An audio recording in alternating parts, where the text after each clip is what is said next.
사람이 세상을 살아가다 보면 환난과 위기가 찾아옵니다. 도저히 어찌할 수 없음에 포기하기도 하고 낭망하기도 하며 힘겹게 한 걸음 한 걸음을 내딛기도 합니다. 그런데 그 위기는 하나님께서 하나님의 방법을 사용하시는 시간이기도 합니다. 오늘 드라마틱한 이야기의 중심에 손이 등장합니다. 한 손은 하나님의 사람들을 해치려는 손이고, 또 한 손은 그 하나님의 사람들을 해치려는 것을 막으려는 하나님의 손입니다. 하나님의 손은 위기 때 피난처가 되어주셔서 하나님을 만나게 하고 보게 합니다.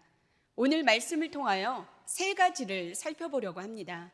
첫 번째는 결박을 풀어내는 손이 무엇인지를 보려고 하고, 두 번째는 순종의 걸음을 인도하는 손이 무엇인지를 볼 것이며, 마지막 세 번째는 세상을 주관하는 하나님의 손에 대해서 이야기를 해보려고 합니다. 본문 1절의 말씀입니다. 우리 본문 1절의 말씀 함께 봉독합니다. 그때 헤롯 왕이 손을 들어 교회 중에서 몇 사람을 해하려 하여. 아멘. 1절은 그때에 라고 시작하고 있습니다. 스데반의 죽음으로 교회에 핍박이 가해졌습니다. 그래서 사람들이 흩어지게 되었고, 흩어진 사람들이 수리아 안디옥까지 가서 예수 그리스도를 전하자 수많은 사람들이 예수님을 영접하게 됩니다. 교회가 부흥하던 그때입니다. 그때 손을 들어 교회 중에서 몇 사람을 해하려 하는 한 사람이 등장합니다. 그 사람이 헤롯입니다. 11장까지는 서기관과 대제사장들로 구성된 종교 세력의 박해였다면, 12장 2절에 오늘의 박해는 정치적인 헤롯의 박해가 바뀌었습니다. 11장까지의 박해와 12장에서의 박해의 주체가 달라졌습니다. 이 말은 다시 말하면 그만큼 교회가 커졌고 유대교에 대한 위협이 가해졌다는 이야기이기도 합니다. 박해의 주체인 헤롯 왕이 누구인지를 살펴보겠습니다.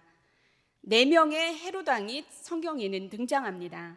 마태복음 2장에서는 헤롯 대왕이 나오는데, 동방 박사들이 찾아온 왕이고, 예수님의 탄생과 관련해서 2살 이하의 아들을 죽이라고 명령했던 왕이 헤롯 대왕입니다. 헤롯 대왕의 아들이 헤롯 안티파스인데, 이 사람을 헤롯 안디바라고도 부릅니다. 이 사람은 세례 요한을 죽이고 예수님을 신문할 때 등장했던 왕입니다. 헤롯 대왕의 손자인 헤롯 아그리빠 1세가 오늘 12장 2절에 나오는 헤롯, 핍박자 헤롯입니다. 그리고 사도행전 25장에 바울의 재판 과정에서 헤롯 아그리빠 2세가 나옵니다.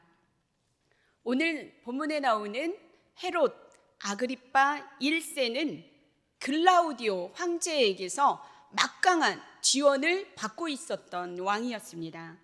막강한 힘을 등에 업고 헤롯은 예수님의 제자 야고보를 칼로 죽였습니다. 스데반이 첫 번째 순교자라면, 예수님의 제자 중 첫 번째 순교는 참수형을 당한 야고보입니다. 3절을 보면 야고보를 죽인 후에 사람들의 반응이 기록되어 있습니다. 기뻐합니다. 기뻐하는 것으로 표현되어 있지만 헬라어 원문에는 만족하는 것을 보고라고 되어 있습니다. 헤롯은 정치인입니다. 정치인은 민심의 중요함을 여기고 있습니다. 민심을 잘 이용합니다. 유대인들이 만족할 수 있도록 많은 사람들이 보는 데서 베드로를 죽이려고 했는데 그렇게 할 수가 없었습니다. 할 수 없었던 이유가 3절 하반절에 기록되어 있습니다. 무교절 기간입니다. 이 기간은 6월절 다음 날부터 7일 동안 지켜지는 절기로서 누룩을 넣지 않은 떡을 먹으며 출애굽의 구원을 감사하는 절기입니다.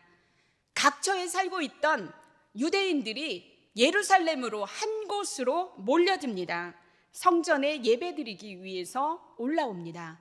이러면 자칫 잘못하면 밀란과 폭동이 일어날 수도 있습니다. 그래서 이 기간에는 해방을 선포하지 재판을 하거나 누군가를 처형하는 것을 금하였습니다. 자신의 뜻과는 상관없이 무교절이 끝날 때까지 베드로를 죽이지 못하고 감옥에 가두어 두어야만 했습니다. 자신의 정치적인 입지를 잠시 내려놓아야만 했습니다. 세상 모든 것을 주관하시는 하나님의 손이 무교절이라는 특수성을 사용하여 헤롯이 베드로를 해치지 못하게 하고 있습니다. 하나님의 손이 베드로를 단단히 지키고 있습니다. 또 헤롯은 어떻습니까? 베드로가 도망가지 못하도록 16명으로 4명씩 4조로 해서 베드로를 지키게 하였고 2명은 베드로 양옆에서 지키고 나머지 2명은 문 앞에서 철통같이 지키게 합니다. 절기를 이용하여 하나님의 손이 지키는 것에 이어 베드로를 죽이고 싶은데 죽이지 못하는 헤롯이 자신의 경비병을 통해서 베드로를 단단히 지키고 있는 것을 볼 수 있습니다. 이게 우연일까요? 2중 3중으로 지키는 상황에서 베드로가 탈출한다는 것은 도저히 불가능한 일이었습니다. 절기에 맞춰 하나님께서 하나님의 보이지 않는 손으로 베드로를 지키고 헤롯의 경비병들이 친히 베드로를 지키는 것을 보면서 무슨 생각이 드십니까? 교회와 사람들을 치기 위해 손을 든 한 사람의 손을 막아서는 손을 보셔야 합니다. 하나님의 손은 자신의 정치적인 입지를 굳히려는 인간적인 이익과 교회를 무너뜨리고자 하는 유대인들의 속셈에 합해져 다른 악한 음모를 하려고 하는 그 순간 드러났습니다. 야합이라는 단어를 묵상해 보았습니다. 야합이라는 뜻은 좋지 못한 생각으로 같이 서로 어울리는 것을 말합니다. 헤롯과 유대인들이 서로 친하지가 않았습니다. 철저하게 자신들의 이익에 맞춰 움직이는 헤롯과 유대인들의 야합의 모습을 보면서 혹시 우리의 삶의 현장에서는 이런 일이 없으십니까? 어쩌면 누군가에 의해 내가 피해자일 수도 있고 헤롯과 유대인들처럼 가해자일 수도 있습니다. 악한 계략을 꾸미고 있다면 그곳에서 하고 있는 그 일을 멈추시기 바랍니다. 하나님께서 베드로의 그 감옥에 있는 고난의 현장으로 찾아오셨던 것처럼 오늘 누군가가 고통받고 있는 그 삶의 현장으로 찾아오셔서 하나님의 손이 그것을 막으시기 때문입니다. 더 이상 하나님께서는 침묵하지 않으셨습니다. 본문 5절의 말씀입니다. 본문 5절의 말씀 함께 봉독합니다. 이에 베드로는 옥에 갇혔고 교회는 그를 위하여 간절히 하나님께 기도하더라. 아멘. 침묵하지 않는 하나님께서는 교회가 더 이상 수동적인 모습이 아니라 능동적인 모습으로 나아가게 하셨습니다. 교회는 그를 위하여 간절히 하나님께 기도하더라. 하나님의 개입은 무엇으로 시작되었습니까? 기도로 시작되었습니다. 기도하는 것이 하나님의 개입하심을 보는 것이었습니다. 교회 지도자들의 위기 가운데 교회는 더 이상 무기력하지 않습니다. 하나님께서 주신 그 간절한 무기로, 간절한 기도로 나아갑니다. 5절에서 나오는 간절이라는 단어는 예수님께서 겟셋마네 동산에서 땀방울이 핏방울이 되면서까지 하셨던 기도를 드렸을 때 나오는 단어입니다. 목숨을 걸고 진심을 다하여 하는 것이 간절히 하는 기도입니다. 사랑하는 성도 여러분, 한 사람이 손을 들어 악한 음모를 꾸미고 철저하게 자신들의 이익에 의하여 야합하여 교회와 사람들을 치려고 할 때에, 죽이려고 할 때에 그 손을 막아서는 또 다른 한 손, 하나님의 손이 있음을 기억하시기 바랍니다. 하나님의 손은 도저히 불가능해 보여서 해결할 수 없을 것 같은 그 고통의 현장으로 들어오십니다. 그 고통의 현장에서 간절한 기도를 드렸을 때 하나님은 하나님의 방법으로 자신을 계시하십니다. 또한 그 간절한 기도는 악한 음모를, 계획을 무너뜨립니다. 도리어 간절한 기도는 하나님의 손으로 하여금 하나님의 자녀를 지키고 보호하게 할 뿐만 아니라 그를 해치려는 적으로부터도 보호하며 지키게 합니다. 이것이 우리 하나님의 일하심입니다. 이런 하나님 너무 좋지 않으십니까? 오늘 이런 하나님께 우리의 무기인 간절한 기도를 드려보시지 않으시겠습니까? 오늘 내 삶을 결박하고 있어 도저히 불가능해 보이는 그 일을 기도하시기 바랍니다. 간절함으로 하나님 앞에 나아가시기 바랍니다. 내가 해결할 수 없는 그 불가능한 일은 나를 해치려는 손과 그것을 막으려는 손 사이에 두 손을 모으는 것입니다. 오늘 우리의 두 손을 하나님 앞에 모으시지 않으시겠습니까? 하나님의 불가능은 없습니다. 두 손을 모으는 은혜가 우리 신한교회 성도님들에게 임하길 바랍니다. 혹시 사람들은 모르겠지 하며 악한 음모를 꾸미고 계십니까? 누군가와 야합하고 계십니까? 당장 그곳에서 그 하는 일을 멈추시기 바랍니다. 하나님의 손은 야합의 순간에 들어오시기 때문입니다. 누군가를 해치려는 나의 손을 내리고 하나님의 손 사이에 내 두 손을 모아 하나님 앞에 간절히 기도하시기 바랍니다. 그때 하나님의 역사하심을 우리는 보게 될 것입니다. 본문 7절과 8절의 말씀입니다. 7절, 8절의 말씀을 함께 봉독합니다.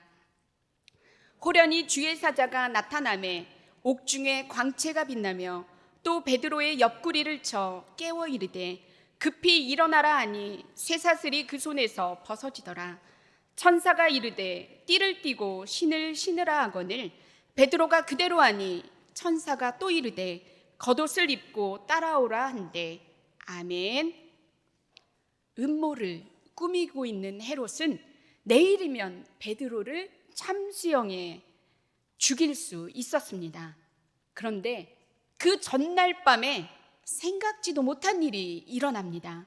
두 군인 틈에 묶여 깊은 잠을 자고 있던 베드로에게 주의 천사가 나타납니다.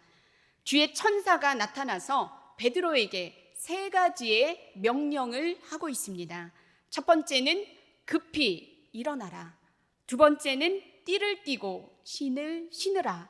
세 번째는 따라오라 였습니다. 7절에서 일어나라고 명령하자 베드로의 손에서 쇠사슬이 결박되었습니다. 풀어졌습니다. 8절에서는 천사가 띠를 띠고 신을 신으라, 천사가 겉옷을 입고 따라오라 그 명령에 베드로는 그대로의 순종을 행하고 있습니다. 베드로가 천사의 명령에 순종하자 어떻게 되었습니까? 10절에서 첫째 파수와 둘째 파수를 지나 쇠문이 저절로 열렸고 베드로는 풀려나게 되었습니다. 감옥을 나와서 한 거리를 지나자 함께했던 천사는 이제 떠납니다. 천사가 떠나고 난 그제서야 베드로는 정신이 들었고 자신이 감옥에서 나온 것이 현실임을 인지하게 되었습니다. 하나님께서는 하나님의 시간에 하나님의 방법을 사용하셔서 베드로를 구출하셨습니다. 베드로를 탈출시키기 위한 하나님의 방법은 무엇이었습니까? 하나님의 명령, 말씀이었고 베드로의 그대로의 순종이었습니다. 그대로 행하는 순종이었습니다. 사랑하는 성도 여러분, 자신이 죽을지도 모르는 그 상황에서 깊은 잠을 자고 있는 베드로를 어떻게 이해할 수 있겠습니까? 베드로는 옥에 갇힌 것이 이번이 처음이 아니었습니다. 맡김이 무엇인지를 알았던 사람입니다. 전에도 감옥에서 구해주신 것을 기억하고 있었습니다. 하나님과의 추억이 베드로에게는 있었습니다. 베드로의 맡김은 살아계신 하나님의 능력을 본 신실하심에서 온 것이었습니다. 그런데요, 여러분, 베드로의 맡김을 보며 오늘 내가 희망을 가질 수가 있습니다. 그것이 무엇인지 아십니까? 베드로의 맡김은 일어나라, 신으라, 따라오라는 하나님의 말씀을 다 이해하고 그대로 행한 순종이 아니었습니다. 그에게 떨어진 하나님의 말씀이 생시인지도 꿈인지도 모르고 환상인지도 모르고 순종한 결과 마침내 매임이 풀렸고 자신도 알 수 없는 놀랍고도 놀라운 하나님의 하신 일을 보게 되었습니다. 어쩌면 맡김은 내가 확실히 하나님께서 하시는 일인 걸 알고 가는 게 아닐 수도 있습니다. 구별되지 않은 현실과 상황이 구별되지 않은 상황에서도 그 말씀 앞에 한 걸음 한 걸음 나아갔을 때 하나님께서 그 결박에서 풀어지는 것을 보게 되는 거, 그게 맡김이 아닌가 싶습니다. 오늘 하나님에 대한 나의 맡김과 순종의 모습은 어떠십니까? 나의 삶에서도 내가 믿음으로 간다고는 하지만 다 이해할 수 없고 알 수 없을 때라도 그냥 그 걸음을 떼시기 바랍니다. 그 걸음을 떼다 보면 하나님께서 하나님의 시간에 하나님의 방법으로 하나님께서 그 일을 하실 줄 믿습니다. 나의 맡김은 나의 순종입니다. 나의 순종은 하나님의 일하심을 보는 것입니다. 나의 순종으로 말미암아 나에게 있는 모든 결박이 풀어져서 자유가 임하게 되는 은혜가 임하길 간절히 바랍니다. 이제 헤롯이 들었던 손과 하나님의 보이지 않는 손의 결과를 살펴보려고 합니다. 본문 23절의 말씀입니다. 본문 23절의 말씀 함께 봉독합니다. 헤롯이 영광을 하나님께 돌리지 아니하므로 주의 사자가 곧 친히 벌레에게 먹혀 죽으니라. 아멘. 사도행전 12장의 내용은 명확하고 아주 간단합니다. 1절에 한 사람 헤롯이 손을 들어 교회와 사람들을 치려하고 그때 교회가 간절히 기도했더니 하나님의 손이 임하여서 묶였던 자가 결박이 풀어지고 핍박자는 비참한 벌레에 먹혀 죽임을 당하는 비참한 결과를 맞이하게 되었고 교회와 하나님의 말씀은 점점 더 흥왕되었다라는 내용이 사도행전 12장의 내용입니다. 12장에 나오는 헤롯의 첫 번째 모습과 마지막의 모습을 좀 비교해 보려고 합니다. 12장 초반에 헤롯이 든 손은 교회를 핍박하고 야고보를 죽이고 베드로를 감옥에 가둬놓고 죽이려고 하는 손이었습니다. 그런데 그 손은 점점점 내려오는 것처럼 보였고 결국 베드로는 감옥에서 풀려났습니다. 그리고 마침내 12장 후반에서는 그의 손은 완전히 내려졌습니다. 기세등등하던 호령하던 영원할 것 같았던 헤롯은 이제 비참하게 벌레에게 먹혀 죽임을 당함으로 그는 완전히 사라지게 되었습니다. 자신의 힘으로 못할 것이 없었던 그가 아무것도 하지 못하고 역사에서 사라질 것이라고 12장 초반에서는 그 누구도 상상하지도 못했습니다. 죽이려던 자는 죽고 죽을 수밖에 없었던 베드로는 살아났습니다. 역전이 일어났습니다. 반전의 상황이 일어났습니다. 우리 하나님의 손이 임하면 운명이 바뀌어집니다. 우리 하나님의 손은 둘의 운명을 바꾸어 버렸습니다. 하나님의 손은 세상을 주관하십니다. 그리고 성경은 한 구절을 더 기록하며 세상의 통치자, 주관자의 승리 아래 도장을 꾹꾹 찍는 것 같습니다. 24절의 말씀입니다. 하나님의 말씀은 흥왕하여 더하더라. 흥왕하여 더하더라. 아멘. 강해 보이던 세력은 꺾이고 약해 보이던 세력이 승리하였습니다. 하나님의 말씀, 예수 그리스도의 승리입니다. 사람이 어찌 하나님의 일을 막을 수 있겠습니까? 사람이 하나님의 일을 막는다는 것은 손바닥으로 하늘을 가리는 것입니다. 하나님의 일을 막으려고 손을 드는 순간 그 사람은 죽게 되었고 하나님의 말씀은 더 퍼지게 되었습니다. 사랑하는 성도 여러분, 헤롯의 이런 비참한 운명이 이렇게 죽음으로 끝날 것이라고 누구도 예상하지 못했습니다. 그의 권세가 영원할 줄 알았습니다.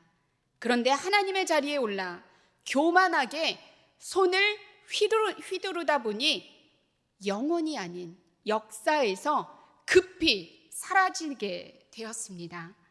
하나님의 자리에서 내가 휘두르는 손이 나를 죽일 수 있다는 것을 명심하시기 바랍니다. 잊지 마시기 바랍니다. 지금 그 손을 내리는 것이 은혜입니다. 내가 들어 올린 손을 내릴 때에 내 삶을 바꾸시는 역전의 하나님, 상황을 반전시키는 세상의 통치자이신 다스리시는 하나님을 만나게 될 것입니다. 신안의 모든 성도님들이 역사의 주관자이시고 통치자이신 하나님의 손 아래에서 흥왕되어져 가길 간절히 바랍니다. 이제 말씀을 마치려고 합니다. 누군가를 해치려는 손과 그것을 막아서려는 하나님의 손 사이로 나의 두 손을 모으시기 바랍니다. 그 간절함은 누군가를 해치지 않고 야합하지 않고 그 손을 모으는 사람의 결박을 풀어지는 손이 될 것입니다. 믿음으로 맡긴다는 것은 어쩌면 다 이해하지 못하고 알 수 없을지라도 오늘 내 삶에 하나님께서 말씀하신 그 말씀에 순종하여 한 걸음 한 걸음 나아가는 것입니다. 그 걸음의 끝에서 우리는 불가능을 가능케 하시는 역전의 하나님, 세상을 다스리는 통치자 하나님을 보게 될 것입니다. 하나님께서 하나님의 일을 하실 것입니다. 핍박받는 자가 풀려나고 핍박자가 결박되는 세상의 통치자, 주권자가 하나님께서 오늘 신안의 모든 성도님들의 삶 가운데 지키고 보호하게 되시길 간절히 축원합니다. 기도하겠습니다.